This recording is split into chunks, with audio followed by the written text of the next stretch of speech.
വൈദികരെ, സിസ്റ്റേഴ്സ്, മതാധ്യാപകരെ, പ്രിയപ്പെട്ടവരെ, എല്ലാവർക്കും എൻ്റെ നമസ്കാരം.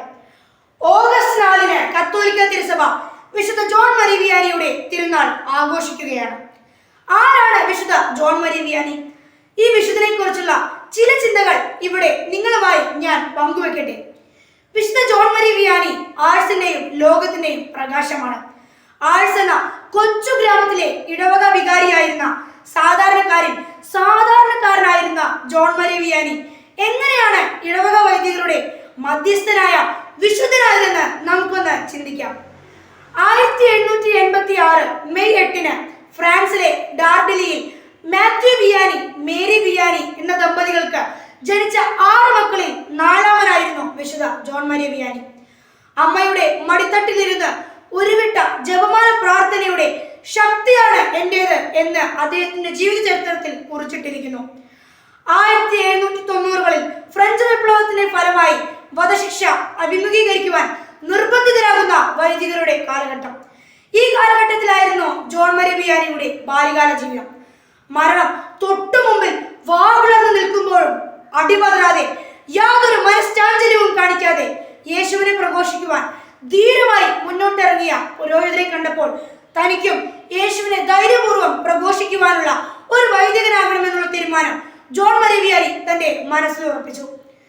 വിപ്ലവത്തിലൂടെ സന്യാസ ഭവനങ്ങൾ നഷ്ടപ്പെട്ട 2 കന്യാസ്ത്രീകളിൽ നിന്നും സ്വകാര്യമായി ആദ്യ കുർബാന സ്വീകരണത്തിന് വേണ്ടിയുള്ള മതബോധനം സ്വീകരിച്ച് 1812-ൽ തന്റെ 20-ാം വയസ്സിൽ സെമിനാരിയിൽ ചേർന്ന് വെറും 3 വർഷത്തിൽ തന്നെ പുരോഹിതനായി മാറി. വിദ്യാഭ്യാസം കുറവായ ഒരു കുഗ്രാമത്തിൽ നിന്നും കടന്നു വന്ന ജോൺ മരി വിയാനി തന്റെ എല്ലാ പ്രതിസന്ധികളെയും തരണം ചെയ്താണ് പുരോഹിതനായി അഭിഷേകം ചെയ്യപ്പെട്ടത്. ദാരിദ്ര്യം നിറഞ്ഞ ഒരു കർഷക കുടുംബത്തിൽ നിന്നും ഇടവക വൈദികരുടെ മധ്യസ്ഥൻ എന്ന വിശുദ്ധ പദവിയിലേക്ക് ജോൺ മരി വിയാനി എത്തിയത് കല്ലും മുള്ളും നിറഞ്ഞ ഇടുങ്ങിയ വഴികൾ താണ്ടിയാണ്. ഇതിന് അദ്ദേഹത്തെ ശക്തിപ്പെടുത്തിയത് ഈശോയോടുള്ള ശക്തമായ വിശ്വാസത്താലാണ്.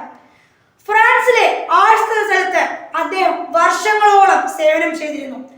കുടിച്ചും കൂത്താടിയും നടന്ന ആഴ്സിലെ ജനതയിൽ ആത്മീയ ചിന്തയുടെയും ധാർമ്മിക ബോധത്തിന്റെയും വിത്ത് വിതയ്ക്കുവാൻ വിയാനി അച്ഛന് വർഷങ്ങൾ നീണ്ട കഠിന പ്രയത്നം ചെയ്യേണ്ടതായി വന്നു.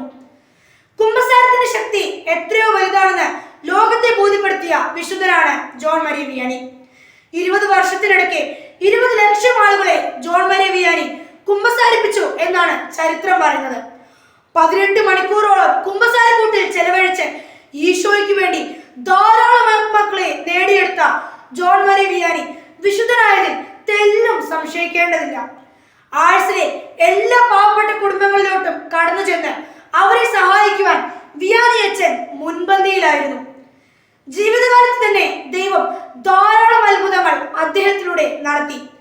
1859-ൽ അന്തരിച്ച ഫാദർ ജോൺ മരി വിയാനിയെ 1925 മെയ് 31-ന് വിശുദ്ധ ജോൺ മരി വിയാനിയായി ദൈവം ഉയർത്തി. വിശുദ്ധ വിയാനി ആഴ്സിന്റെ പ്രകാശം ലോകത്തിന്റെയും എന്ന മഹത്തായ ചിന്ത അടിസ്ഥാനമാക്കുന്നത് അദ്ദേഹത്തിന്റെ ജീവിതം തന്നെയാണ്. നമുക്കും ആ വിശുദ്ധന്റെ പാത പിന്തുടർന്ന് ക്രൈസ്തവർക്കെതിരെ, ബഹുമാനപ്പെട്ട സിസ്റ്റേഴ്സിനെതിരെ, വൈദികർക്കെതിരെ ഉറഞ്ഞു തുള്ളുന്ന നമ്മുടെ രാജ്യത്തെ കോമനങ്ങൾക്ക് മുമ്പിൽ ശക്തമായി നിലകൊള്ളാം. ഇത്രയും നേരം എന്നെ ശ്രമിച്ച നിങ്ങൾക്ക് ഏവർക്കും നന്ദി അറിയിച്ചുകൊണ്ട് ഞാൻ നിർത്തുന്നു. നന്ദി, നമസ്കാരം. ജയ് ക്രൈസ്റ്റ്.